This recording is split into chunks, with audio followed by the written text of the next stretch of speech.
Bismillahirrahmanirrahim. Assalamualaikum warahmatullahi wabarakatuh. Perkenalkan, nama saya Haris Juansa yang mengajar di SMP Negeri 6 Ciamis, calon guru penggerak angkatan 11 Kabupaten Ciamis. Di sini saya akan memaparkan tugas dari koneksi antar materi modul 1.1, yaitu tentang kesimpulan dan refleksi pemikiran Ki Hajar Dewantara. Kesimpulan setelah saya mempelajari modul 1.1 adalah tentang trilogi pendidikan menurut Ki Hajar Dewantara, yaitu yang pertama ing ngarso sung telada, yang berarti bahwa seorang guru adalah pendidik yang harus memberi contoh atau menjadi panutan, karena segala tindakan, perilaku dan sikap seorang guru akan menjadi contoh yang akan ditanamkan oleh peserta didik di dalam perkembangan dan pertumbuhannya. Maka dari itu guru dituntut untuk agar menjadi contoh yang baik bagi anak didiknya. Yang kedua adalah ing madya mangun karso, yang berarti ketika guru berada di antara anak didiknya, dia harus memberikan motivasi dan inspirasi. Karena sebagai seorang pendidik, saya berkomitmen untuk meningkatkan lagi semangat, memotivasi dan menjadi inspirasi bagi anak-anak didiknya. Kemudian yang ketiga adalah tutwuri handayani, yang berarti dari belakang seorang guru harus bisa memberikan dorongan dan arahan, karena sebagai guru saya harus memberikan dorongan moral dan semangat kepada peserta didik. Kesimpulan yang kedua yaitu pendidikan yang menuntun. Menurut Ki Hajar Dewantara, menuntun adalah membimbing semua kodrat yang ada dalam diri anak agar mencapai prestasi yang diinginkannya. Maksudnya, kita sebagai pendidik hanya membimbing dan mengarahkan supaya potensi yang ada di dalam siswa bisa tercapai dengan baik.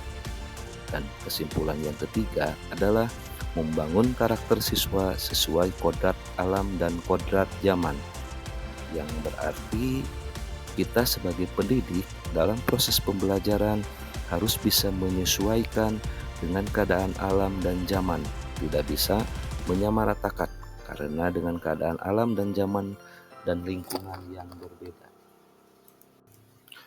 Pemikiran saya sebelum mempelajari modul 1.1 yaitu tentang murid, bahwa yang pertama saya menganggap murid itu harus bisa menguasai semua mata pelajaran yang diajarkan. Yang kedua, saya berpendapat bahwa murid itu harus mendapatkan nilai di atas KKM. Dan yang ketiga, murid akan diperlakukan sama tanpa melihat potensi yang ada dalam dirinya. Sedangkan pemikiran saya sebelum mempelajari modul 1.1 tentang pembelajaran di kelas, saya hanya menjelaskan dan memberi contoh secara langsung dalam proses pembelajaran. Kemudian yang kedua, saya hanya menuntut murid supaya bisa melakukan pembelajaran sesuai kehendak saya.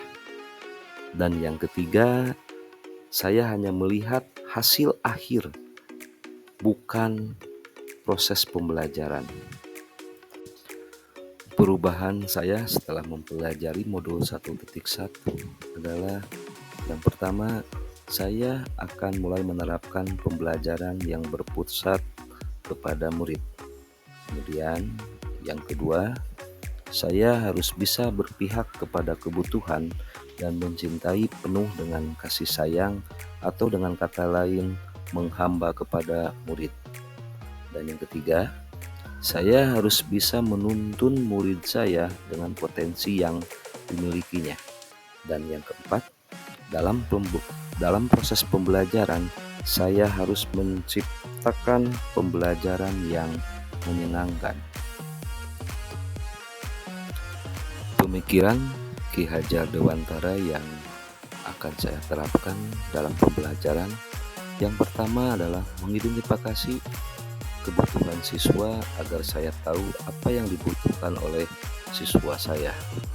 Kemudian yang kedua, saya berusaha menjadi seorang guru penuntun atau menjadi guru pamong agar dapat memberikan arahan dan tuntunan kepada siswa saya agar tidak kehilangan arah.